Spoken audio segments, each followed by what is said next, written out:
हनुमान जी महाराज की जय हो। जय। जय श्री राधे। मनस्तु शत्रुपायां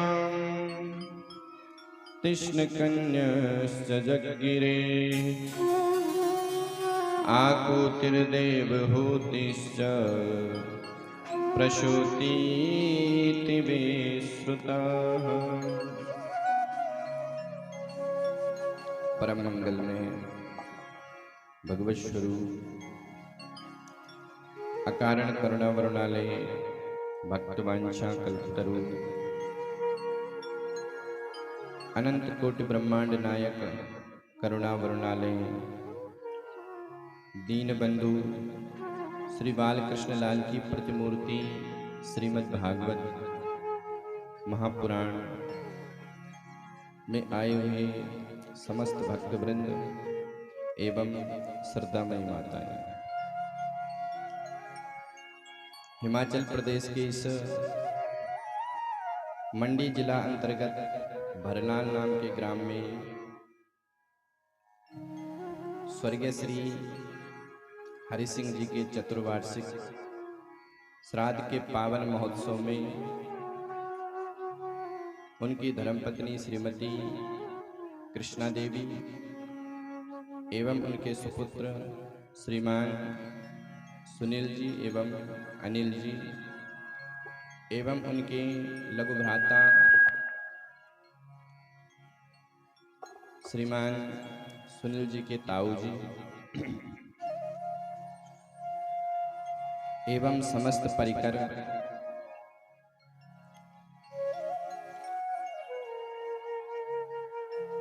सन्मुख विराजमान भक्तिमती शक्तिमती माताएं, मंचस्थ विराजमान समस्त विप्रगण, संगीत पर विराजमान गंधर्व देव एवं नैमिष की पावन भूमि से पधारे हुए पूज्यपाद संत शिरोमणि एवं समस्त भक्तवृंद, दूर दराज से आई हुई मातृशक्ति पुरुष भाई, सभी के हृदय में बैठे हुए नारायण को मेरा बारंबार प्रणाम। सिया राम में सब जग जानी, करो प्रणाम जोरी जुग पानी।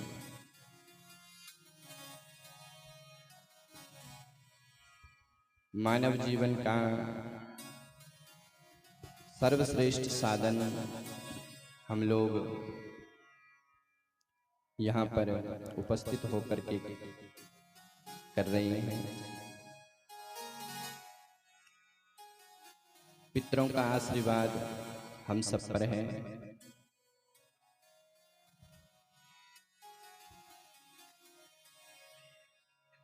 नैमिष की पावन भूमि 88,000 श्रोता वृंद, श्री सूत जी महाराज सुख और परीक्षित संवाद अनेकानेक ऋषियों को श्रवण करा रहे हैं।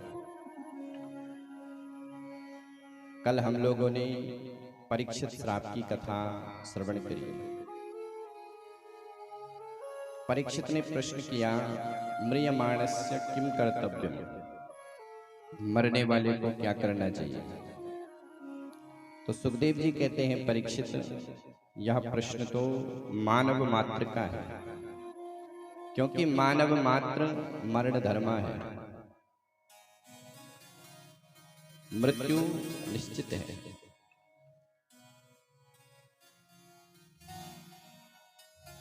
तो परीक्षित ने सभी प्राणियों के प्रतिनिधित्व बन करके यह दिव्य प्रश्न किया। सुखदेव जी कहते हैं, परीक्षित भगवान से जुड़ने का सरल साधन है कथा। उसकी कथा श्रवण करो।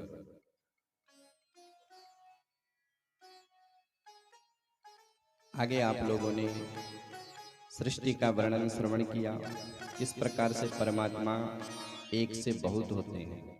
एको हम बहुश्याम। यहाँ समस्त संसार परमात्मा का ही विराट वपु है।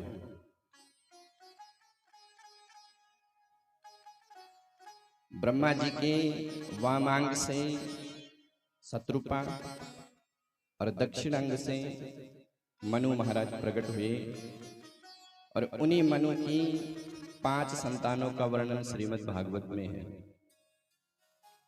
तो कल आपने देवभूति मां का चरित्र श्रवण किया, जिसके पुत्र हुए कपिल। आकुति का विवाह रुचि प्रजापति के साथ, जिनके घर साक्षात यज्ञ नारायण और दक्षिणा ने जन्म लिया। सबसे छोटी बेटी है आकुति। आकुति का विवाह दक्ष प्रजापति के साथ हुआ,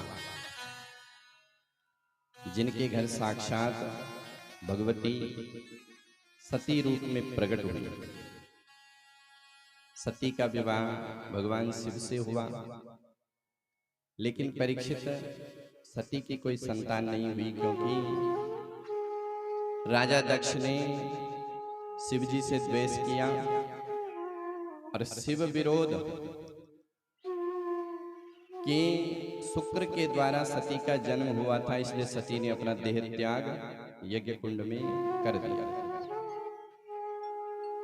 परीक्षित ने प्रश्न किया तो विस्तार से सती चरित्र गाया।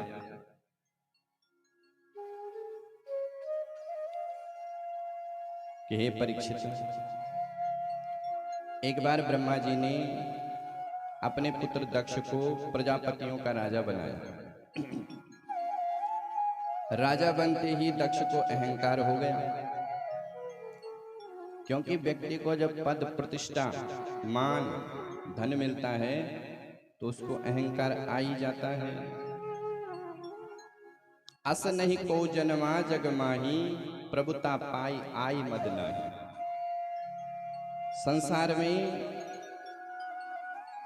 प्रभुता पद प्रतिष्ठा मिलने के बाद यदि अहंकार न आए तो समझ जाना कि इस पर भगवान की अपार कृपा है। नहीं तो ये पद प्रतिष्ठा अहंकार व्यक्ति के जीवन में आता है।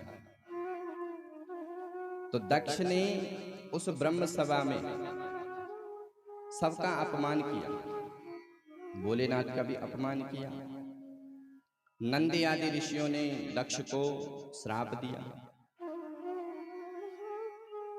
कथा बहुत लंबी है, आपने पहले भी सुनी होगी। तो नंदी आदियों ने श्राप दिया, भोलेनाथ ने समस्त गणों को लेकर के कैलाश चले गए। दक्ष ने उसी अपमान का बदला लेने के लिए हरिद्वार कनखल में यज्ञ रचा। यज्ञ में सभी देवताओं को बुलाया, लेकिन देवादिदेव भोलेनाथ को निमंत्रण नहीं दिया। सती ने कहा, भोले बाबा हम भी जाएं। भोलेनाथ ने कहा, देवी निमंत्रण नहीं मिला है। तो मां कहती है कि भोलेनाथ, कुछ स्थान ऐसे होते हैं जहां पर बिना बुलाए भी जा सकते हैं। पिता का घर, मित्र का घर, गुरु का घर। तो भोले बाबा ने लाख मना करी, लेकिन सती नहीं मानी। अंत में सती पिता के घर गई। दक्ष ने सती का भी अपमान किया। सती ने भोले बाबा का कहीं भाग नहीं देखा, तो सती को क्रोध आ गया और क्रोध में अस कई योग अग्नि तनुझारा, भयो सकल मग हाहाकारा। सती ने उसी समय ध्यान किया और ध्यान करते ही योग अग्नि में भस्म हो गई। नारद जी ने भोले बाबा से कहा, भोलेनाथ, दुष्ट दक्ष ने माता सती को यज्ञ कुंड में धक्का दे दिया। अब नारद जी पुराने जमाने के संवाददाता है, पत्रकार, और पत्रकार वही कुशल है जो खबर को थोड़ा चटपटी बनाए।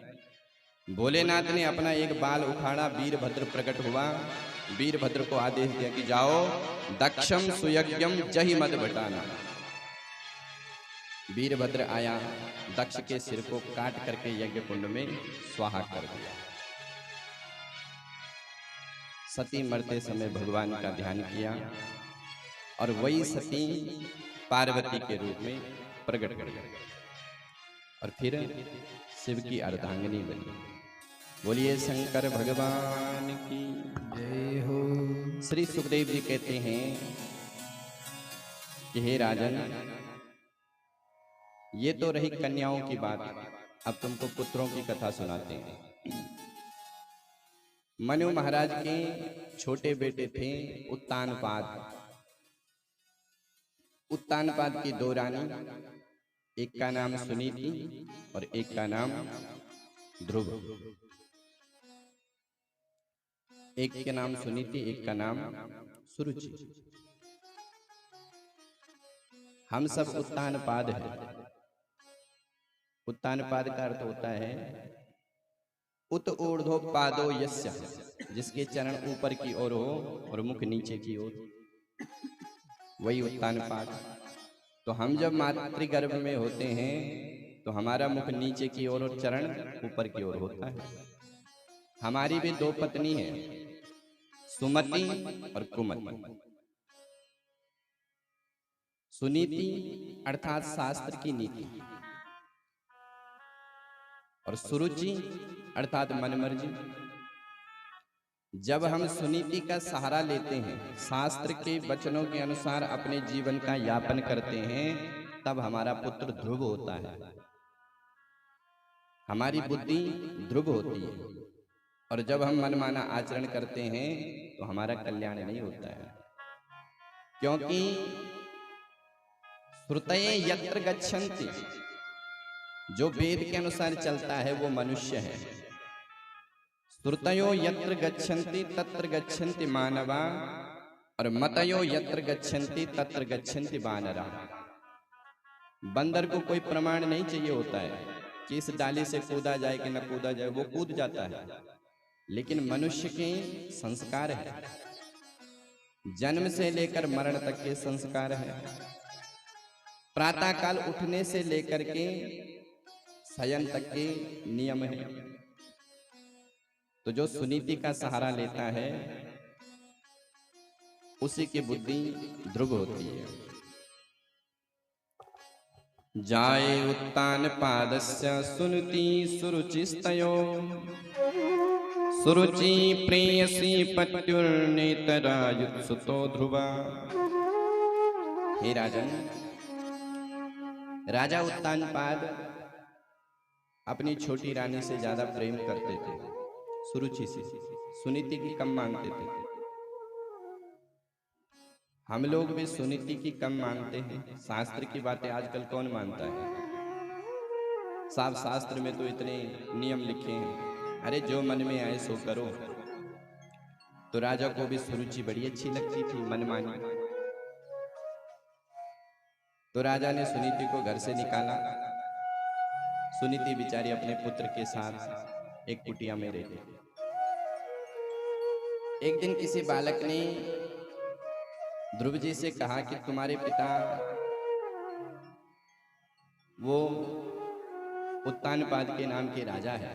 तो ध्रुव जी को अपने पिता से मिलने की उत्कंठा जागृत हुई। तो राजमहल में गया, पिताजी को प्रणाम किया और पिताजी ने गोद में बिठा लिया।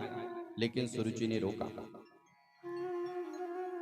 बेटा ध्रुव तू नीचे उतर जा। नूनम वेद भवानिश्चे दुर्लभर्थे मनोरथ। ये तेरा जो मनोरथ है ये दुर्लभ है। तू राजा का बेटा भले ही हो, लेकिन तूने मेरी कोख से जन्म नहीं लिया। तो ध्रुव जी बेचारे रोते रोते कहने लगे, माँ तो मुझे पिता की गोदी में बैठने के लिए क्या करना चाहिए? तो सुरुचि कहती है कि तपसाराध्य पुरुषम तस्सेवानुगृहीण मे,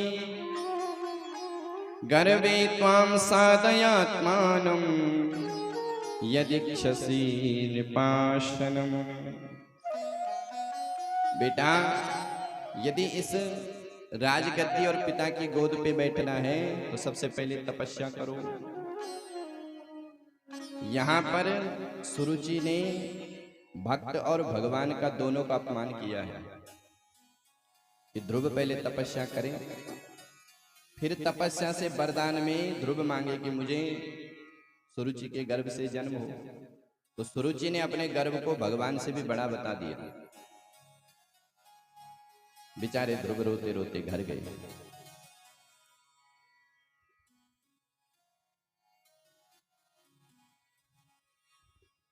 सुनीति ने पूछा, बेटा क्या बात है? तो ध्रुव जी तो बोलने की शक्ति में नहीं है, लेकिन अन्य बालकों ने सब बता दिया। सुनीति कहते हैं कि बेटा माता पिता तो डांटते ही हैं, लेकिन तेरी माँ ने जो कहा है वो वास्तव में सही बात है।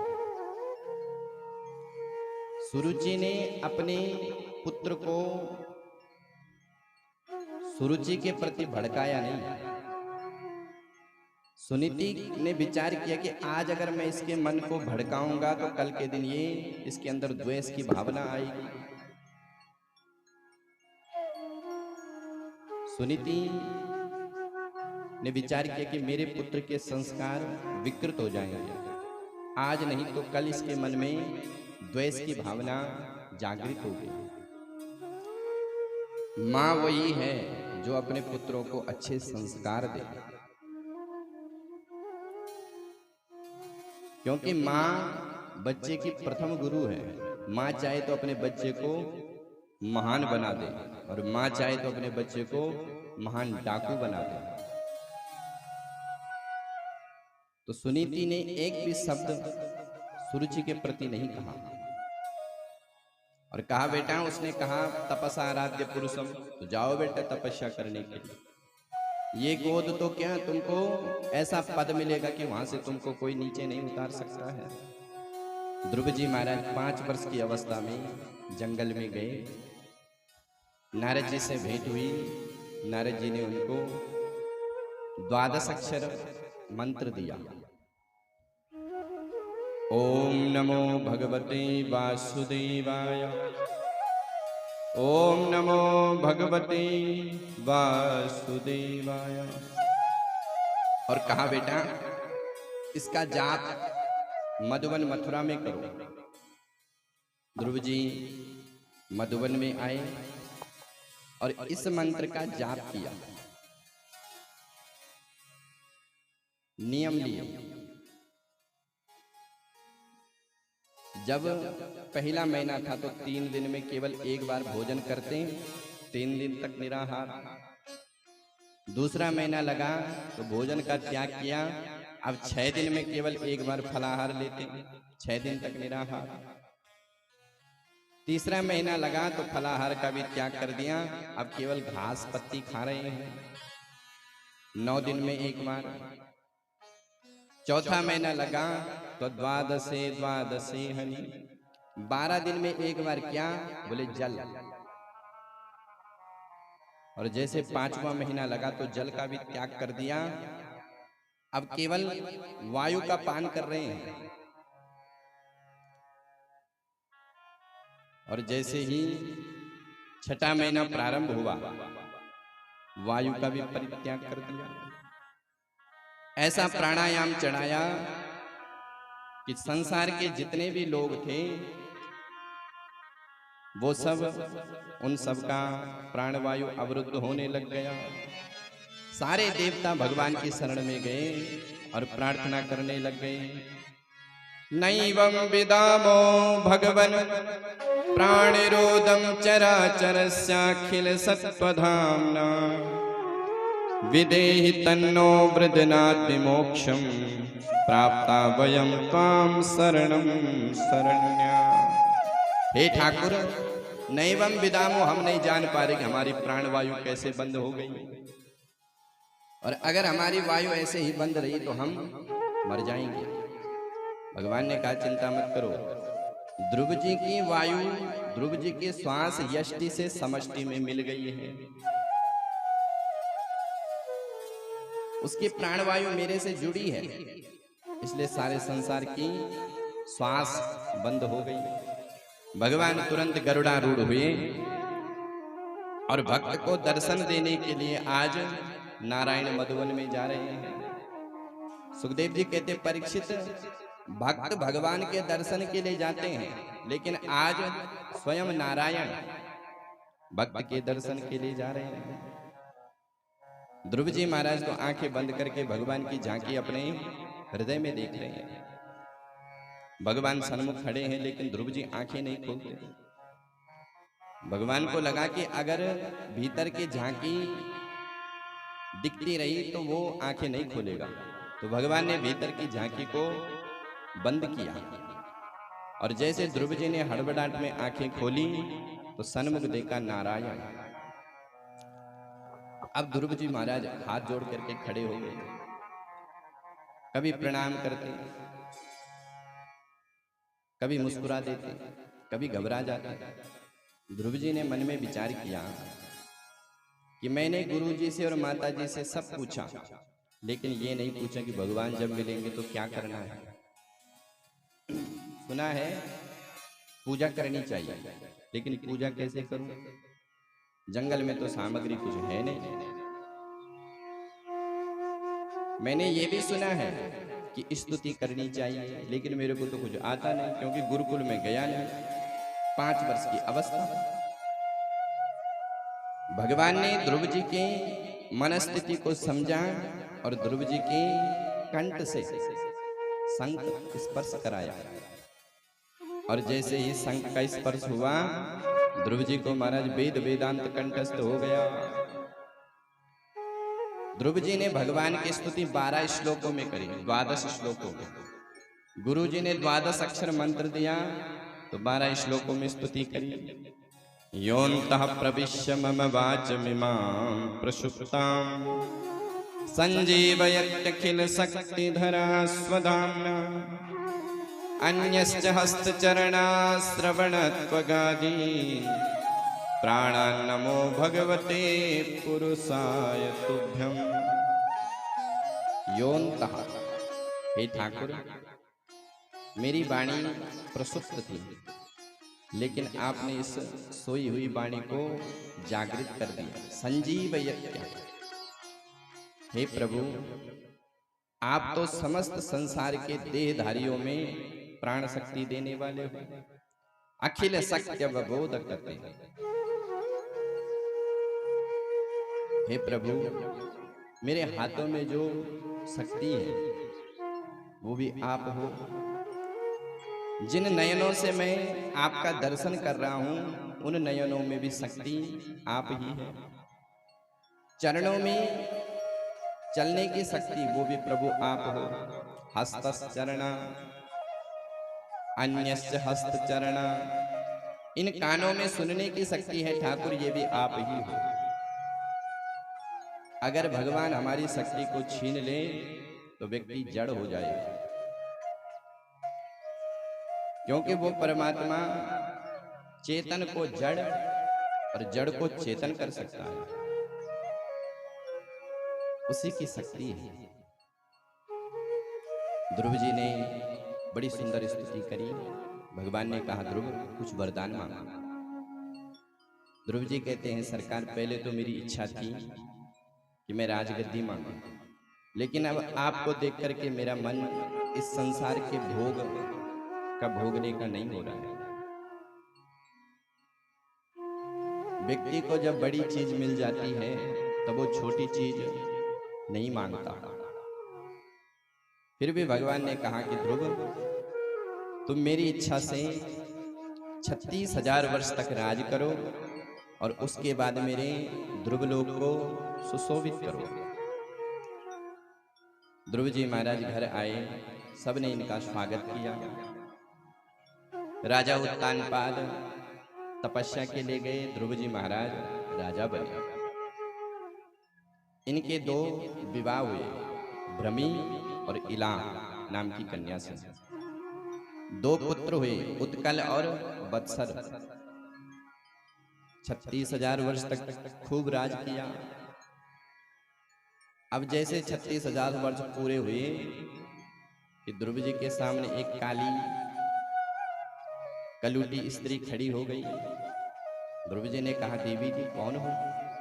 बोले, महाराज मैं मृत्यु देवी हूं। इतने में विमान भी आ गया ध्रुव जी को लेने के लिए। पार्षदों ने कहा, ध्रुव जी आप इस विमान पर चढ़ो। लेकिन उस मृत्यु देवी ने कहा कि महाराज जब तक आप मेरा वर्ण नहीं करोगे तब तक आप विमान पर नहीं चढ़ सकते, क्योंकि ये इस मृत्यु लोक का नियम है। मृत्यु से वर्ण करना ही पड़ता है। उसके बाद चाहे फिर स्वर्ग लोक जाओ, वैकुंठ लोक जाओ, कैलाश जाओ, चाहे नरक जाओ, पर मृत्यु का वर्ण करना ही पड़ता है। तो ध्रुव जी ने कहा, देवी जी आप अपने आसन पर झुक जाओ। मृत्यु देवी झुक गई और मृत्योर मूर्धनि पदम दत्वा आरुरोहा धुतम गृहम। मृत्यु के सिर पर चरण रख के ध्रुव जी विमान पर चढ़ गए। ये भक्ति की शक्ति है। मृत्यु जब आती है तो पूछ के नहीं आती कि भाई साहब मैं आ जाऊं, वो एकदम आती है। लेकिन जो भगवान का भक्त है उससे मृत्यु भी भयक्रांत होती है। जिसका संबंध मृत्युंजय से है। तो ध्रुव जी महाराज विमान पर चढ़े, विमान उड़ गया। ध्रुव जी का मुख थोड़ा उदास हुआ। पार्षदों ने पूछा, ध्रुव जी आप उदास क्यों हैं? ध्रुव जी ने कहा कि देव पार्षदों, मैं जल्दी जल्दी में अपनी मैया को नीचे ही छोड़ आया, क्योंकि जिस माँ ने मेरे को इतने सुंदर संस्कार दिए हैं उसको मैं वहीं छोड़ दिया। पार्षदों ने कहा, ध्रुव जी आप आगे आगे देखो, दूसरा विमान जा रहा है। तो दर्शयामा सतुर्देवी पुरो यानी गच्छति। ध्रुव जी के आगे आगे जो विमान जा रहा था उसमें ध्रुव जी की माँ जा रही है। पार्षदों ने कहा, ध्रुव जिस माँ ने तुमको इतने दिव्य संस्कार दिए वो माँ तुमसे पीछे नहीं रह सकती है। वो माँ तो तुमसे भी आगे है। तो आज सुनीति के उन वचनों पर ध्रुव जी महाराज ध्रुव लोक को सुशोभित कर रहे हैं। रामचरितमानस में तो महाराज गोस्वामी जी ने एक ही चौपाई में पूरा ध्रुव चरित्र गा लिया। ध्रुव सकलानि जप्यो हरि नाम, ध्रुव सकलानि जप्यो हरि नाम, पावा अचल अनुपम ठाओ, पावा अचल अनुपम ठाओ। ध्रुव सकलानि जप्यो हरि नाम, ध्रुव सकलानि जप्यो हरि नाम, ध्रुव सकलानि जप्यो हरि नाम। ध्रुव जी ने भगवान का नाम लिया और परम पद की प्राप्ति हुई। इन्हीं के वंश में राजा हुए अंग, अंग के पुत्र हुए बेन, बेन के पुत्र हुए पृथु, पृथु भगवान, जिन पृथु ने नगर ग्रामों की व्यवस्था बनाई। उन्हीं पृथु के नाम से इस पृथ्वी को पृथ्वी कहते हैं। उन्हीं के वंश में आगे चल करके राजा हुए प्राचीन बरही। अब इन राजाओं की कथा बड़ी दिव्य है, लेकिन हमारे पास समय नहीं है, क्योंकि आज कृष्ण जन्म महोत्सव तक पहुंचना है। यदि हम आपके बीच में पहले आ चुके होते तो हम आपको कुछ ऐसे चरित्र सुनाते जो आपने नहीं सुने हैं। लेकिन मैं आपको ऐसे लेके चल रहा हूं कि भागवत के हर प्रसंग को स्पर्श करा के, ताकि आपको पता चले कि भागवत में क्या है। अब सुनाने के लिए तो मैं आपको बाहर की बातें भी सुना सकता हूं, लेकिन आपको होना चाहिए कि ये पितृ भागवत है, और पितृ भागवत में बिल्कुल भी बाहर की बात नहीं होनी चाहिए। जिन श्लोकों का मैं गान करता हूं उन्हीं श्लोकों से देवता और पितरों की तृप्ति होती है। ऐरे गहरे नत्थे खैरे की बनाई हुई शेरो शायरी से कल्याण नहीं होता है, इन संस्कृत के श्लोकों से ही कल्याण होता है। ये जो आप मंडप देख रहे हो, यहाँ पर अनेक अनेक देवता प्रतिष्ठित होते हैं, पितर आते हैं।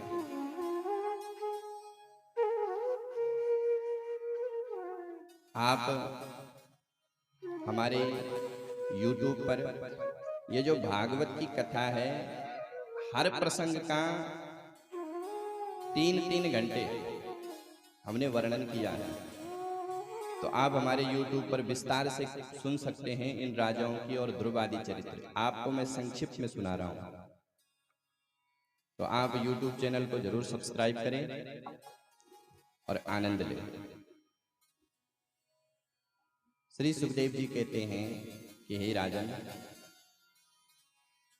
ध्रुव जी के वंश में अंतिम राजा हुए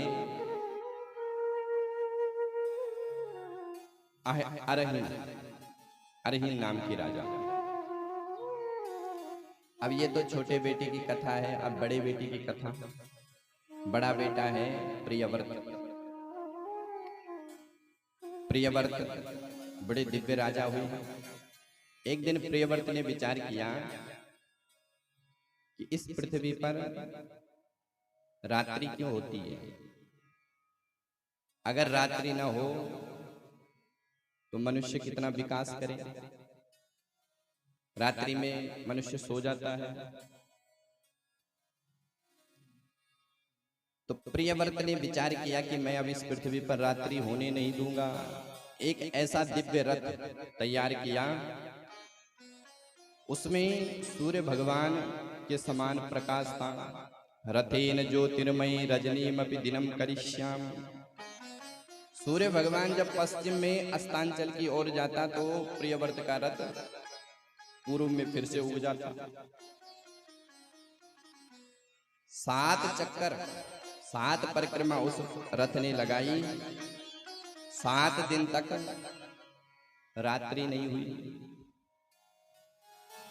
फलस्वरूप इस पृथ्वी में सप्तद्वीप प्रकट हुए, सप्त सागर प्रकट हुए, 7 सागर प्रकट हुए।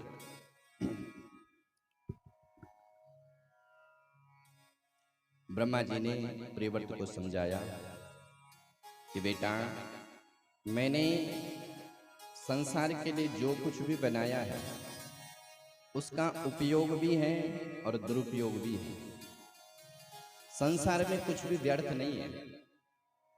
बेटा, मैंने रात्रि सोने के लिए बनाई है, क्योंकि व्यक्ति जब 7 घंटे सोता है तो 17 घंटे काम करता है। सोएगा नहीं तो काम कैसे करेगा? तो जब ब्रह्मा जी ने प्रार्थना करी तो प्रियव्रत ने स्वीकार किया। सप्तद्वीप प्रकट हुए। क्रौंच द्वीप, प्लवक्ष द्वीप, उनमें से जो सबसे बड़ा द्वीप था उसका नाम था जम्बू द्वीप। जम्बू द्वीप के राजा बने प्रियव्रत के पुत्र आग्नेन्द्र। आग्नेन्द्र के पुत्र हुए नाभि।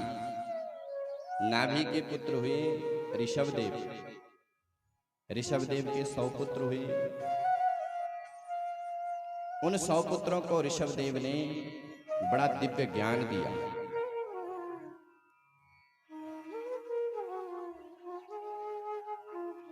ऋषभदेव जी कहते हैं कि हे पुत्रों, 2 प्रकार के आनंद होते हैं, विषयानंद और ब्रह्मानंद। विषयानंद तो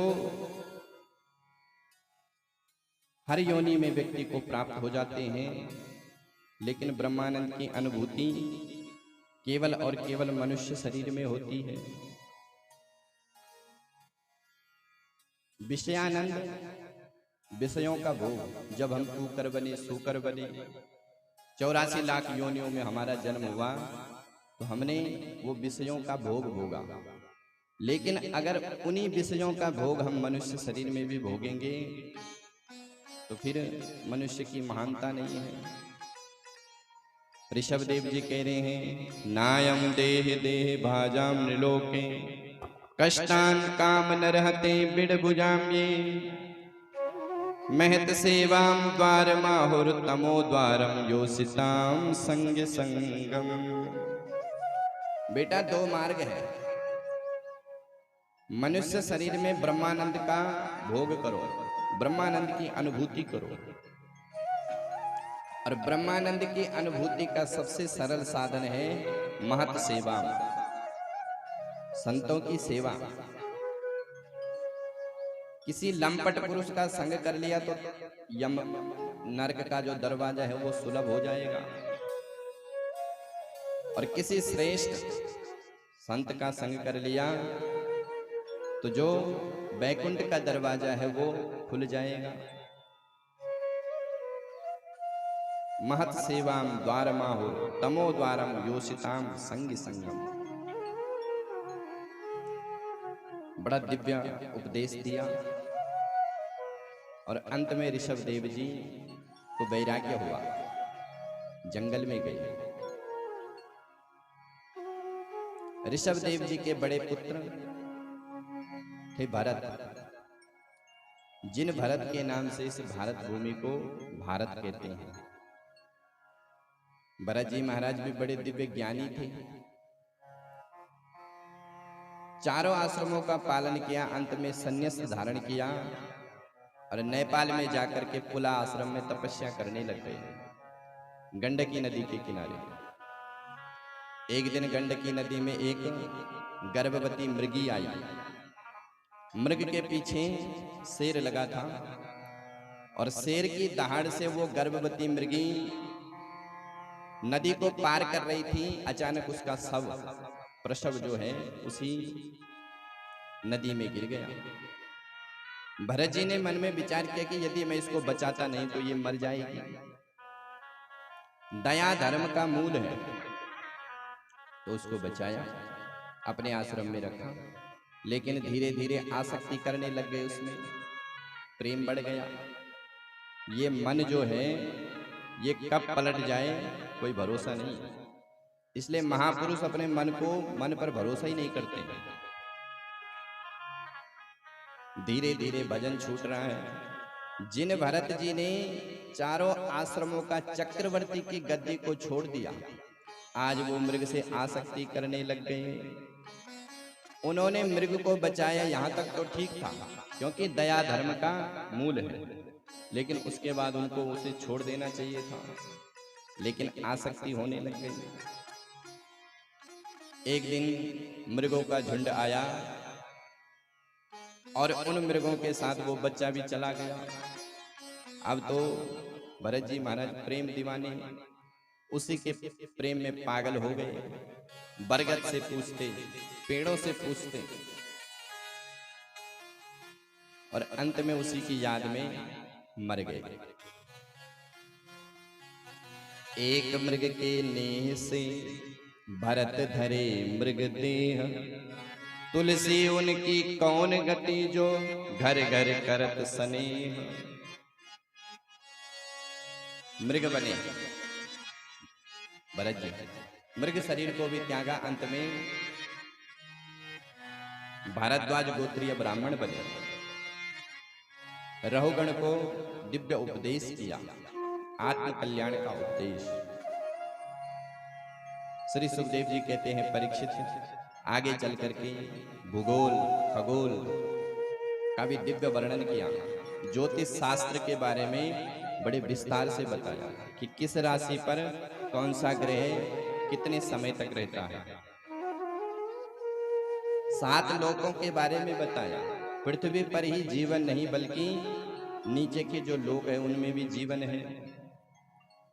अतल वितल सुतल तलातल महातल पाताल। पाताल में नागलोक है, धनुज दैत्य, और इस पृथ्वी से बड़े दिव्य भोग हैं। सात नदी, घृत की नदी, दूध की नदी, शहद की नदी। श्रीमद् भागवत के पंचम स्कंद में बड़ा दिव्य लोकों का वर्णन है। किन किन लोकों में कौन कौन से भोग हैं। उतने भोग स्वर्ग में नहीं है जितने भोग सुतलादि लोकों में हैं। परीक्षित ने कहा, गुरुदेव आपने इन 9 द्वीपों के बारे में बताया, नवद्वीपों में जम्बू द्वीप भारतवर्ष के बारे में बताया, लेकिन हम आपसे पूछते हैं कि ये नरक कहाँ है, जरा थोड़ा नरकों का भी वर्णन करो। तब श्री सुखदेव जी कहते हैं कि परीक्षित, पृथ्वी से 99,000 योजन नीचे की ओर यमराज की संयमनीपुरी है, और उस संयमनीपुरी में 28 प्रकार के मुख्य नरक हैं। तामिस्त्र, अंध तामिस्त्र, रौरव, महारौरव, कुंभी पाक, कालसूत्र, असिपत्र वन, कृमि भोजन आदि आदि 28 नरक हैं। महाराज इन नरकों में कौन जाता है? बोले परहत्याम, परगत्याम, कालपाशबद्धो यम पुरुषेर अति भयानक नरके बला निपात्यते। बोले जो दूसरे के धन का हरण करता है उसको तामिस्त्र नाम के नरक में डाला जाता है। जो कर्जा तो मांगता है और दूसरे का लौटाता नहीं है, तो फिर यमराज के दूत उसको तामे जैसी भूमि पर दौड़ाते हैं। जो व्यक्ति मांस का भक्षण करता है, मुर्गा, बकरा, अंडा खाता है, उसको कुंभी पाक नाम के नरक में गिराया जाता है। कुंभी पाक नरक की बैतरणी नदी को उसको पार करना पड़ता है। फिर वो कृमि भोजन नाम के नरक में जाता है, जहां उसको लंबे लंबे कीड़े उसको खाते हैं। सांप, बिच्छू उसको नोचते हैं। रुरु नाम के बड़े भयंकर भयंकर दैत्य हैं। यमराज के दूत उसको उबलती हुई तेल की कढ़ाई में तलते हैं। ये बात सच्ची बात है, झूठी नहीं है। आप लोगों के मन में आ रहा होगा कि भैया शरीर तो मरघट में जल जाता है, तो यातना किसको मिलती है? यातना का एक अलग शरीर होता है, उसे कहते यातना शरीर। उदाहरण से समझो, जैसे आप बढ़िया सोए हैं, दिन में गर्मी का टाइम, बढ़िया पंखा चल रहा है, आप बिस्तर पर लेटे हैं, अचानक आपको स्वप्न आ गया। सपने में आप चले गए जंगल में। जंगल में आपको एक भयंकर विशाल नाग मिल गया, सांप। सांप को देख करके आप डर गए और आप भागने लगे। तब तक सांप ने जो है आपको जकड़ लिया, और जैसे ही डंक मारने वाला था, इतने में आपकी नींद खुल गई। अब नींद खुली तो आपकी धड़कन तेज हो रही, पसीना पसीना हो गया पूरा शरीर। सांप ना तो सर्प है न जंगल है, फिर पसीना क्यों आ रही है? आप तो बढ़िया सोए हो। बोले वो यातना देह था, पर कष्ट उसमें भी पूरा होता है, उसमें भी कम कष्ट नहीं होता है। स्वप्न में तो शरीर था इसलिए जग गया, लेकिन मरने के बाद शरीर नहीं होता है, उसको यातना दी जाती है।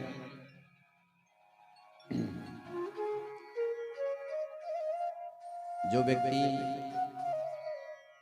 दूसरे को गलत दृष्टि से देखता है, उसको यमराज के दूत महारौरव में गिरा देते हैं। बड़ा भयंकर जब वर्णन किया तो परीक्षित महाराज डर गए। सुखदेव जी कहते, परीक्षित तुम क्यों डर रहे हो? बोले महाराज इतनी भयंकर बात करोगे तो डर नहीं लगेगा। सुखदेव जी कहते, परीक्षित इन नरकों को तुम धोबी घाट समझो। व्यक्ति जब कोई पाप करता है तो उस पाप का प्रायश्चित कर लो। लेकिन पाप पे पाप करता गया, प्रायश्चित नहीं किया, तो फिर भगवान ने अलग व्यवस्था बना रखी है, धोबी घाट। जैसे ये कपड़ा है बिल्कुल निर्मल, कोई दाग लग गए तो उसको धो लो, और दाग पे दाग लगते गए, दाग पे दाग लगते गए, सफाई नहीं की तो फिर महाराज इसको धोबी घाट में डालना पड़ेगा। और धोबी कपड़ों की मरम्मत कैसे करता है सब जानते हैं। यमराज के दूत मार मार हंटर करके उसकी शुद्धि करते हैं और फिर उसको इस पृथ्वी पर भेजते हैं। परीक्षित ने कहा, गुरुदेव ये तो झंझट वाली बात है, संसार में कोई ऐसा जीव नहीं होगा जिसने पाप नहीं किया होगा। महाराज आप हमको एक ऐसा साबुन बताओ कि एक बार हम अपनी शरीर रूपी चादर पर उसको रगड़ मात्र दें, दाग खत्म हो जाएगा।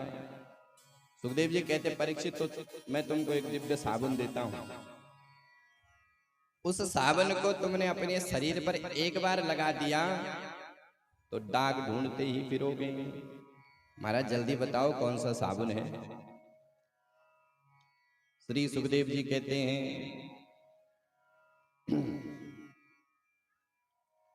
हे परीक्षित, भगवान के नाम का दिव्य वहां साबुन है। केचिद केवल या भक्त्या वासुदेव परायणम अघम धुनवंतिकात्सेना निहारामिव भास्करा। अंधकार को दूर करने के लिए कोई व्यक्ति लाइट जलाता है, कोई मोमबत्ती जलाता है, कोई दीपक जलाता है, लेकिन अंधकार एक सीमा तक दूर होता है। लेकिन जहां भुवन भास्कर उदित होते हैं वहां अंधकार टिक नहीं सकता है। उसी प्रकार से पाप को दूर करने के लिए कोई व्यक्ति यज्ञ करता है, कोई जाप करता है, लेकिन जहां भगवान के नाम का उच्चारण होता है वहां महाराज पाप टिक नहीं सकता है। ये भगवान के नाम का प्रताप है। परीक्षित ने कहा, गुरुजी आनंद नहीं आया। अरे केवल राम श्याम कहने से जीव का कल्याण हो सकता है? बोले बिल्कुल। बोले कोई उदाहरण है? बोले हाँ उदाहरण है। बोले तो जरा सुनाओ। तो सुखदेव जी कहते, सुनो राजन, कान्य कुब्जो दुजो कश्चित ब्राह्मणो अजामिलः नामना नष्ट सदाचारो दास्या संसर्ग दूषिता। नामना नष्ट सदाचारो दास्या संसर्ग दूषिता। कान्यकुब्ज कन्नौज में एक ब्राह्मण रहता था जिसका नाम अजामिल। बड़ा ब्रह्मनिष्ठ, संध्या गायत्री करने वाला, मातृपितृ भक्त, लेकिन दास्या संसर्ग दूषिता। एक वैश्या को देख लिया और उसी के प्रेम में पागल हो गया। सुंदर पत्नी थी, उसका परित्याग किया और उसी के साथ रहने लग गया। बहुत समय बीता। उस वैश्य से उस अजामिल के 8 पुत्र हुए। एक दिन भगवान की प्रेरणा से अजामिल के घर संत आए। अजामिल ने उन संतों का स्वागत किया, उनका वंदन किया, और जब संत जाने लगे तो संतों ने अचानक मुख से आशीर्वाद दिया कि अजामिल पुत्रवान भव। अजामिल ने कहा, महाराज मेरे तो पहले ही 8 पुत्र हैं, आप मेरे को ये क्या आशीर्वाद दे रहे हो? तो संतों ने कहा कि बताओ आपके बेटे का नाम क्या है, क्या नाम रखा उन बच्चों का? बोले चिंटू, मिंटू, रिंकू, पिंकू। संतों ने कहा कि अजामिल आपने ये उटपटांग नाम क्यों रखे हैं? कोई बढ़िया नाम रखो, कोई अच्छे नाम रखो। बोले तो महाराज क्या रखे? बोले अब की बार जो पुत्र होगा उसका नाम नारायण रखना। ठीक है महाराज। संत तो चले गए। कालांतर में अजामिल का नवा पुत्र हुआ। अजामिल नवा पुत्र हुआ, उसका नाम रखा नारायण।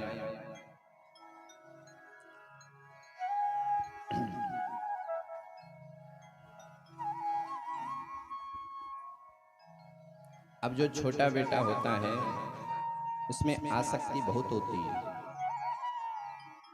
तो अजामिल अपने छोटे बेटे को पुकारते, नारायण बेटा ऐसा कर ले, नारायण बेटा पानी पी ले, नारायण बेटा खाना खा ले। बार बार अपने पुत्र को पुकारे। अब समय सबका आता है तो अजामिल का भी आया। काले काले दूत अजामिल को पकड़ने के लिए आए मरते समय।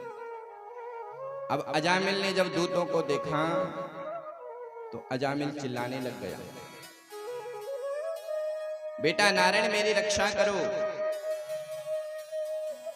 अजामिल का पुत्र दूर खेल रहा था।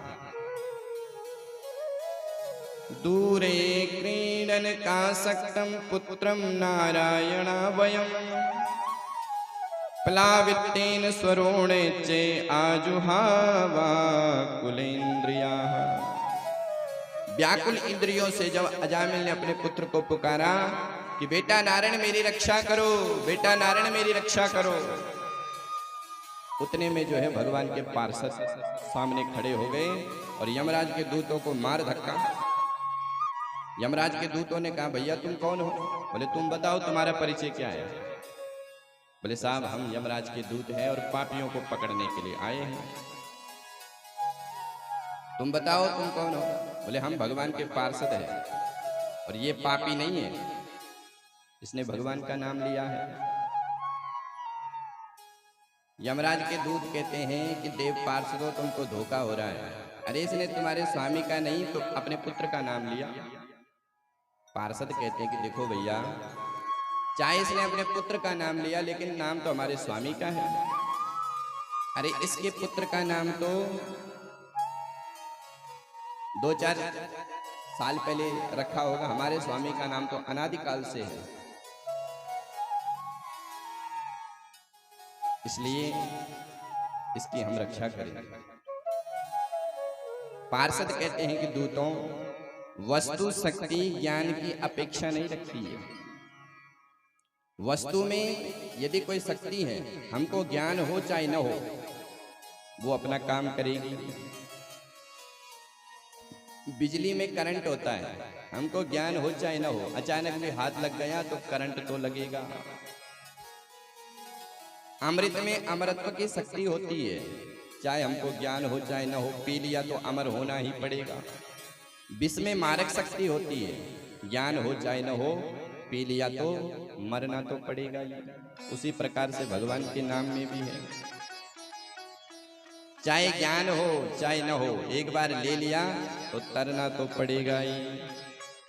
भाय को भाय अनख आलसहु, भाय को भाय अनख आलसहु, नाम जपत मंगल दस दिसहु, नाम जपत मंगल दसहु, नाम जपत मंगल दस दसहु, नाम जपत मंगल दसहु। भाय को भाय अनख आलसहु, नाम जपत मंगल दस दसहु, नाम जपत मंगल दिश दिशाओं। भाय कुभाया, कोई भाव से लो, कुभाव से लो, अनक क्रोध से लो, आलस्य से लो, संकेत्यम पारिहास्यम वा स्तोभम हेलन मेव वा। कोई हास परिहास में भगवान का नाम लेता है, कोई क्रोध में भगवान का नाम लेता है, फिर भी उसका कल्याण होता है। फिर भी जब यमराज के दूत माने नहीं तो देव पार्षद ने ऐसी पिटाई करी कि भागते ही नजर आए। दौड़ते दौड़ते यमराज के पास गए और अपना काल पास दंड फेंक दिया। साहब आज से आपकी नौकरी बंद। बोले क्या बात हो गई? बोले महाराज आपने भेजा था पापी को पकड़ने के लिए, वो तो पकड़ में नहीं आया, पिट के आना पड़ा। बोले किसने मारा तुमको? बोले हमें उनका नाम नहीं पता कि वो कौन थे, लेकिन उनके मुख से नारायण नारायण आ रहा था। जैसे नारायण शब्द सुना तो यमराज ने दूतों के मुख पे अपना हाथ रख दिया। बोले खबरदार जो यहाँ ये नाम लिया, तुमने अगर इस नरक में ये नाम लिया, ये पवित्र नाम, तो मेरा जितना भी कारोबार है सब ठप हो जाएगा, जितने भी पापी है सब तर जाएंगे। इसलिए सावधान, पेट्रोल पंप के सामने माचिस जलाना हानिकारक हो सकता है, कहीं ऐसा ना हो कि मेरा काम ही ठप ना हो जाए। यमराज के दूत कहते कि सरकार इस दिव्य नाम की महिमा क्या है?